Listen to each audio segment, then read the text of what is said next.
I'm delighted to be with you here again today. As always, I'm very humbled and very grateful that you would take the time to listen to what I have to share with you. Now, I think what I'm about to say is something you're very familiar with. It's nothing new, it's nothing novel. I'm simply going to be reminding you about a few things that you already know. The topic for today and what I'm sharing with you is about discipline and the importance of discipline. You know, Michael Jordan was considered and is still considered to be the greatest player, basketball player of all times. Part of the reason he's, so heavily esteemed was because at a very young age, he went through a process where he fell short of the mark. He wanted to be selected for as part of a team for the club he played for, and he didn't make the team. He was very upset. He had the skills, he had the talent, but he was humble enough to go and ask the head coach what he had to do to make the team. And the answer that was given to him changed his life. The head coach said to him, you need to get better at the basics. You need to get better. You have the talent, you have the skills, but you're missing out on the basics. And without the basics, your game, your overall performance cannot be exceptional. You may not achieve true mastery in the art of playing basketball until you understand the basics. Michael was humble enough to take that to heart, and he decided that he was going to practice every single day. And so every single day he woke up very early in the morning and he would just practice the basics, free throws, moving around the court. Every morning he would do it, and sometimes he did it twice every day. He disciplined himself at a time when he could not see the promise of the future. But because he had a vision of who he wanted to be and what he wanted to do, he was able to get himself to stay focused on that vision. Now, I define self-discipline as your ability to make yourself do what you should do, when you should do it, whether you feel like doing it or not. It's really almost a routine, a pattern that you develop that helps you create, through consistency, create a behavioral pattern, a habitualized way of living, a lifestyle, develop a character that enables you achieve whatever you want to achieve from life. Self-discipline, in my opinion, is so important. It's not a very sexy word. It's, self-discipline. It's kind of boring. If you were to compare self-discipline to passion, passion is more exciting. If you were to compare, self-discipline to something like inspiration, motivation, these are more sexy words and terms. But interestingly, between achieving your goals and conceiving that idea in your mind lies something in between, and that is self-discipline.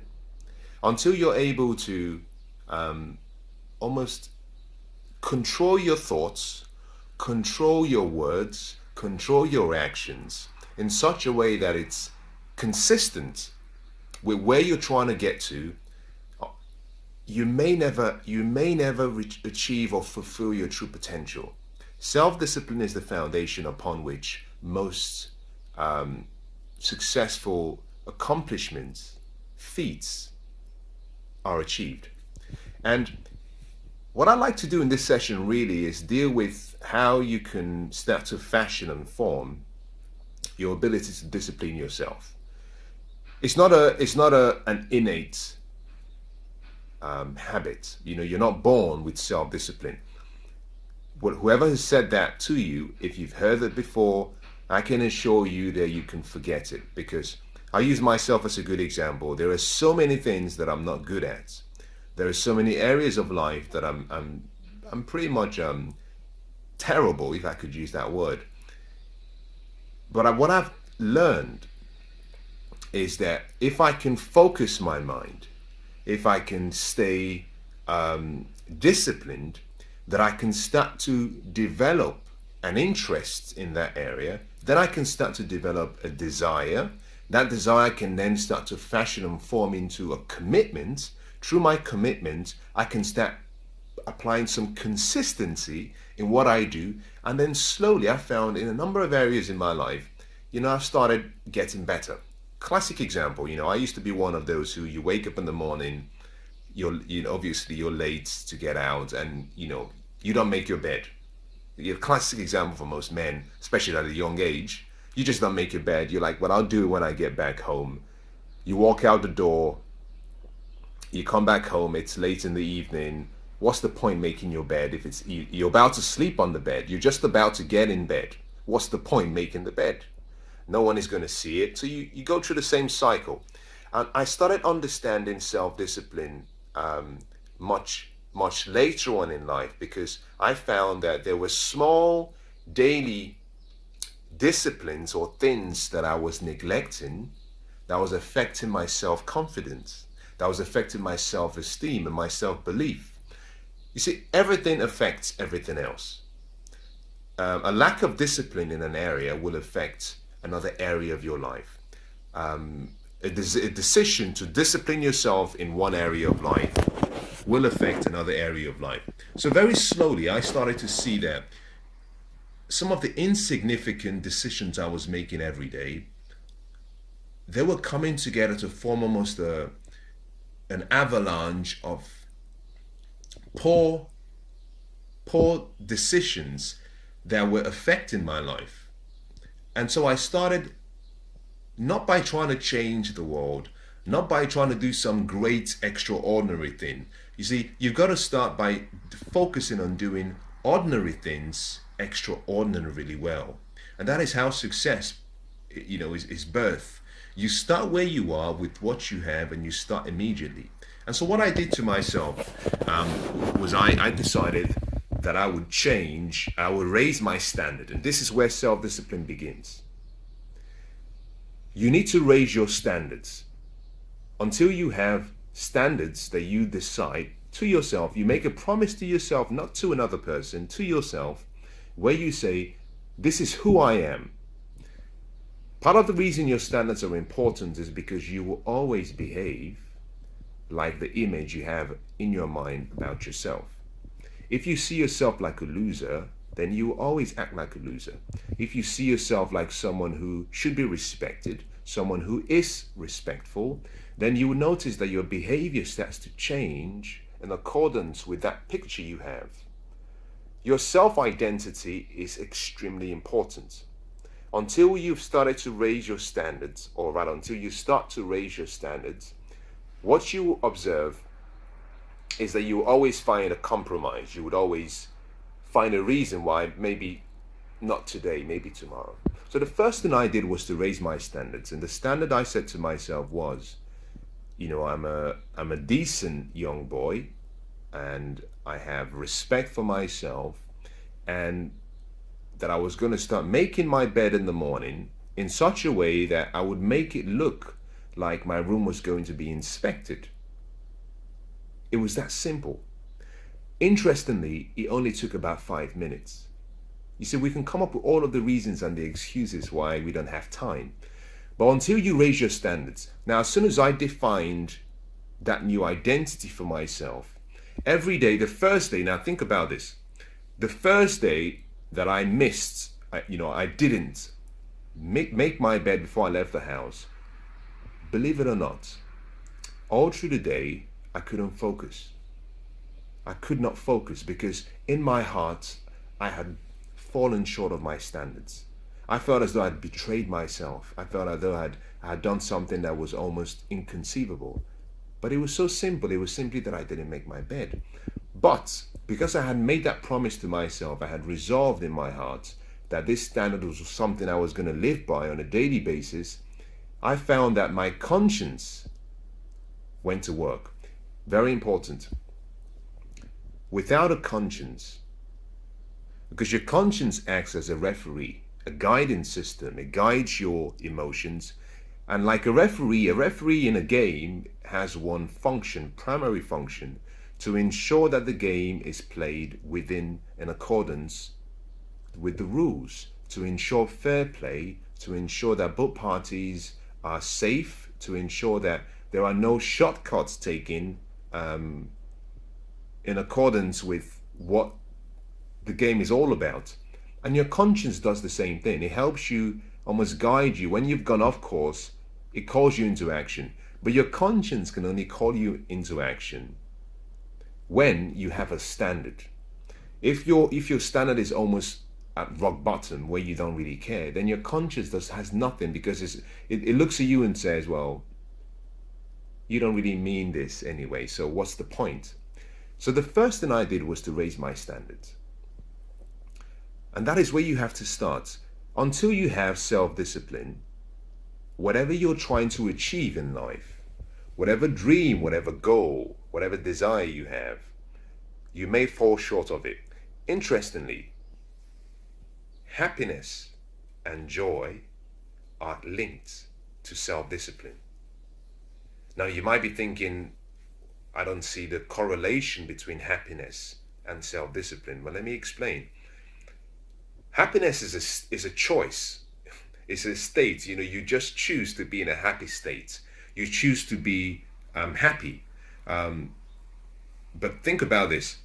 You've obviously heard the saying, am I happy because I sing? Or do I sing because I'm happy? And both ways, both of them actually work. But happiness is a habit as well, because what you do is you can develop daily habits that enable you maintain a happy state. A happy state is not that you wake up in the morning and you put on a track on your iPhone and suddenly you're in a happy state all the way through. No, a happy state has to be nurtured. It has to be designed, created. It has to be lived, and then it has to be improved. What does that mean? There are days when I go through emotions where I'm upset, but that's okay. These emotions are, I like to see emotions like signposts. It's like a signal that your body sends to various parts of your physical system, your heart, your mind, your brain. It sends signals to say something is right or something is wrong. A feeling of love and excitement tells you something is different. A feeling of anger and pain tells you something is different. A feeling of indifference tells you something has to change. So it's always receiving all these signals and reactions telling us something has to change or something needs to be adapted. In the same way, happiness really functions in such a way that when you've developed a lifestyle of happiness, whenever you find yourself in a state that is disempowering, all you have to do is get back into doing the things that you have learned that puts you back in a state that is happy. And that is quite simple. A few things that you could do, for example, is simply change what you're focusing on. You change your focus, you change your feeling. If you change your feeling changes your thoughts. It's like a cyclic process. Your thoughts then affect your feelings again, and then suddenly you find that your behavior changes, because your feelings have now changed your actions have changed your behavior, and your behavior has changed your behavior then changes the results you get. Very simple. But interestingly, for you to get to a place where you're able to discipline yourself to change your focus, which is one way, or to discipline yourself to change the questions you're asking yourself, which is another way, or to discipline yourself to change what you're looking at in terms of pictures, change what you're hearing in terms of sound. To get to that stage, you need discipline. You need to have disciplined yourself enough to the point where you know when to change the inputs to be able to get the desired outputs. Now, let me come back to what I was sharing with you, which is really about self-discipline. There are 4 or 5 different things I want to talk about with self-discipline that I think will be helpful for you. Now, if you're listening to this and you're thinking, where do I start? Now, I gave you an example of a story with myself. I said, just start where you are, Start with the small things. If you don't make your bed every morning, from today, make a decision that you will start making your bed to the point where you'll be the best bed maker. You'll make it so exceptionally well that if anyone walked into your bedroom, they would say, wow, this is really good. Just imagine that you were you were maybe the manager of a 7-star hotel, and the most expensive hotel suite was your room, which meant that people were paying who knows, tens and who knows, maybe hundreds of thousands, depending on your currency, to stay in that room for a night. And therefore the bed had to be made precisely well, beautifully well. Choose from something that small. It could be, I have my breakfast and I don't wash my plates, I don't wash my cup. It could be I don't tidy the table. Really small, basic things. That is how you start to build your self-discipline. Now, there are 5 things you have to consider in developing your self-discipline. The first is actually you need a set of values. You need a set of guiding beliefs, because without your values, your discipline may not, you still have some discipline, but it wouldn't be as strong as it should be. The second thing you need is you need a very clear set of priorities. You need to be precisely aware of what makes you unique, but more importantly, what is important, what are the things that are important in your life. The next thing you need is you need goals. If you're going to discipline yourself, then you must have an idea about the results you want. So you need a very clear set of goals. What do I want? What am I trying to achieve? Where am I trying to get to from where I am? Just imagine this. You're at this destination. You're trying to get to this destination. Your goals indicate to you the destination you're trying to get to from the destination where you are. So you need goals.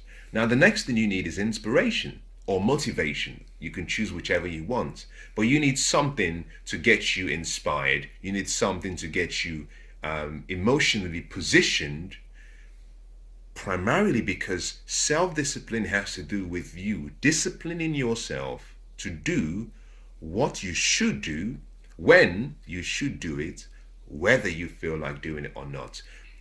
And that requires inspiration. The next thing you need, in my opinion, is you need a clear set of guiding principles. Like I just explained. At the start, I said you must start by raising your standards. But you need principles that are founded. This is where it's important. Principles that are founded on a vision. Very important, because until you have a picture of what you're trying to achieve, until you have a picture, a vision of what you're trying to get to, a vision of who you're trying to be, what you're trying to get, is difficult for you to stay focused. Very difficult to stay focused. So, with those 4 or 5 items, you're now ready to discipline yourself. Let's make this practical. This is strategies I've given you, but let's make this practical. Let's say, for example, one of the things you want to do is you want to exercise every day. You want to discipline yourself to exercise every single day. You can't say, I'm going to discipline myself to exercise every single day and expect to achieve that. It's too vague. It's not strong enough. You've got to make it personable. You need to have a compelling reason. So the 4 things I just gave you, let's break it down. Or the 4 or 5 things I gave you, let's use that to form almost a charter that you're going to use to discipline yourself. The first thing, vision. Okay, you need a vision. What is the dream? What is the vision? Why are you trying to train every day? Without a vision, without dreams and vision, my favorite book says, the people perish. The people lose self-discipline. They lose their self-restraints. They fail to stay focused and achieve their dreams and goals. So the first thing you have to do is start by identifying, what is your vision? That vision could simply be, well, I want to be healthy because in 10 years' time, I might be presented with an award in my company for being the best salesman for the century, for whatever. You could come up with things. And that means I want to be able to wear a particular type of blazer, and I want to be able to receive the award. And to do that, I need to lose about 10-15 pounds. You see, what you're doing now, you're dreaming. You're pulling together a vision, a picture of who you want to be in the future. You're putting together a picture of the why, the reason. Now, combined with that vision connects to what's the benefit. What is the benefit? Most people do not discipline themselves because they do not make almost a big deal of the benefits. I'm not talking about reasons. I'm talking about the benefits. I think I should explain what that means a little bit. Put it this way. Your why deals with your purpose, your reason for doing something. When you have a strong enough why, the how and the what becomes easy. It becomes clear. So always you start with your why. You never start with what you want to do or what you want to have. You start with your why, because your why gives you the fuel, the power. Now your why may be strong, which would then form and support your what and your how. But interestingly, if it's a long-term goal you're trying to achieve, you need inspiration. In some cases, not always, but in some cases, inspiration does not always come from your why. It doesn't. That is where you need to know exactly what the benefits would be. If I discipline myself for 10 years and I train every single day, what do I stand to gain? What is the benefit for me? What is the benefit for my family? What is the benefit for the greater community? The more you're able to come up with the benefits, the more your inspiration rises. So you start with your vision, you understand your why, you understand the benefits. The next thing you need is inspiration. Okay, I want to lose weight, I want to train every day. How do I get myself inspired? Very simple. You can start to think about things that inspire you. Sounds, songs, places, pictures, people. You can get photographs and build yourself a collage of pictures of physiques of people who you admire, people who look good, whose bodies you wouldn't mind having if that's what you want. You can have pictures of people who have achieved their dreams and their goals maybe in a different area of life. But you want pictures. You want pictures of the dress you could be wearing. You want picture of the perhaps a hall in a hotel or in a building where you think this seems like where the occasion will happen, where I'll get my award. But you want pictures that inspire you. Now you want sounds, music, things that get your mind and change your feelings when you need to because the whole point of your feelings is that if you can discipline yourself to control your feelings, then you can control your emotions. And emotion and motion go together. What you do with your physical body controls how you feel, and vice versa. What you do and if you change how you feel, it changes your actions. So you've got to spend some time identifying not just what inspires you, but you've got to go slightly beyond that, where you start to use things, images, sounds, people, places, and start surrounding yourself with that on a regular basis. Because if you can keep yourself inspired, there's absolutely nothing that you cannot attempt. There is absolutely nothing you cannot do. Inspiration is one of the reasons why people do not achieve their dreams and goals.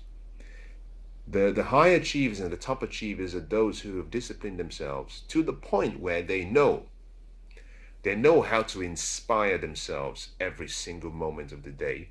They know how to get themselves from an emotional state that is not empowering into an empowering state. So you need inspiration. Now, Once you have that, you have your vision, you have your inspiration, you have a burning desire, obviously. Next, you're thinking about, well, I need a goal.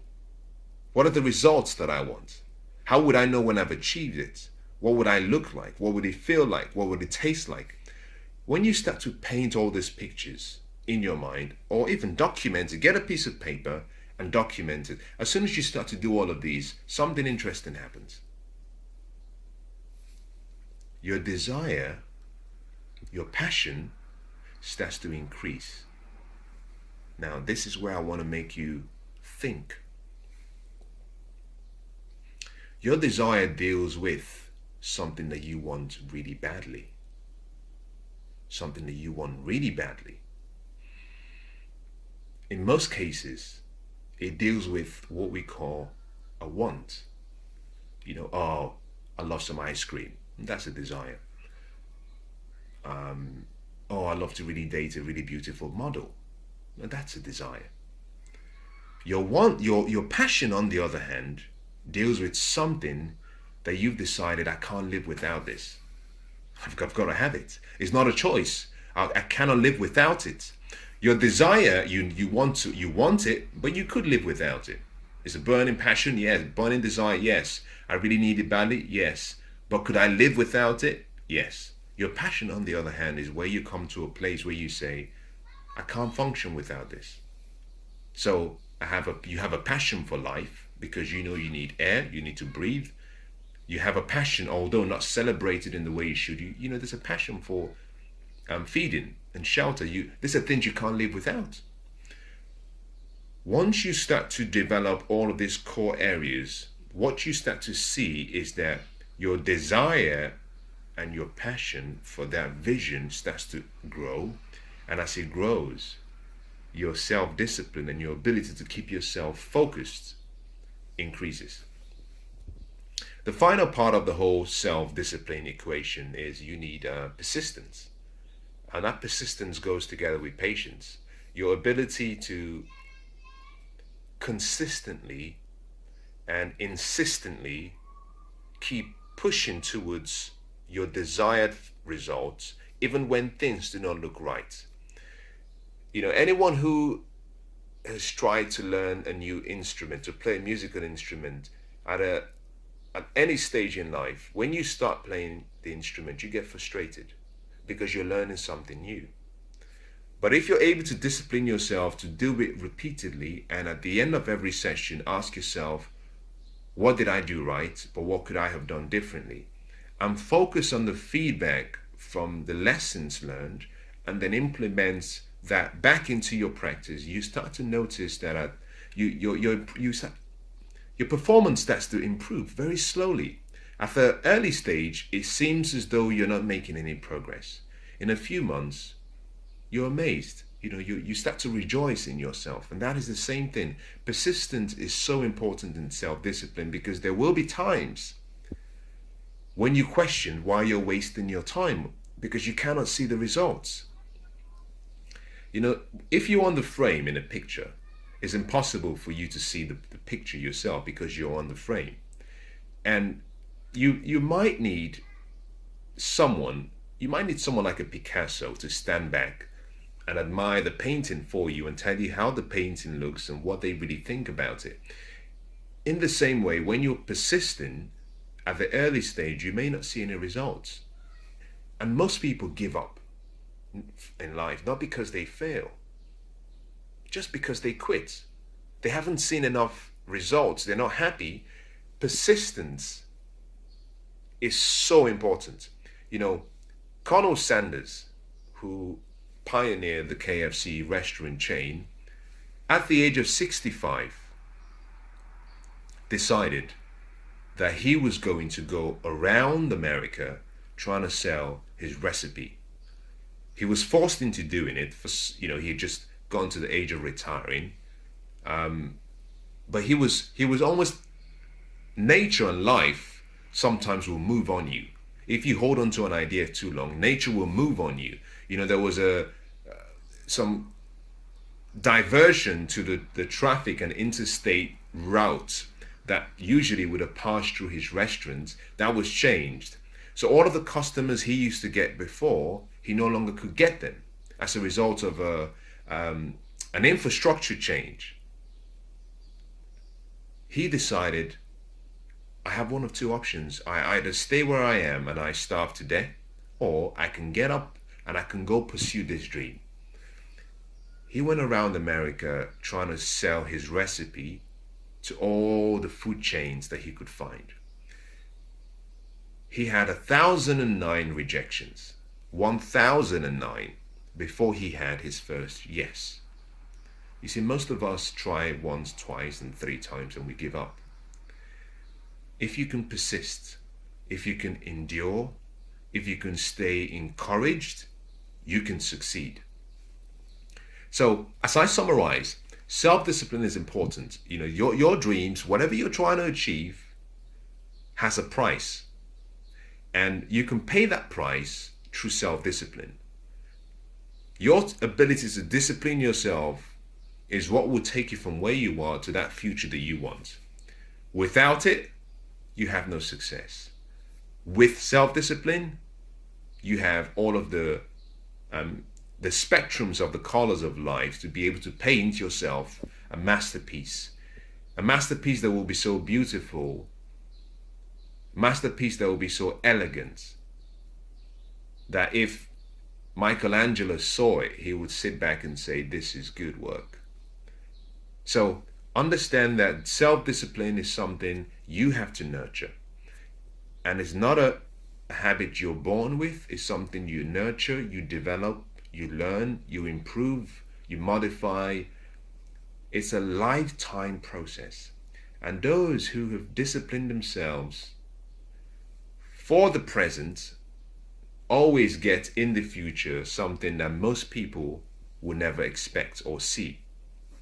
You have to be willing to make yourself do what you should do, when you should do it, whether you feel like it or not. And more importantly, you must be able to discipline yourself to do consistently in the present what very few people do occasionally, in order that in the future you can have something that very few people will have.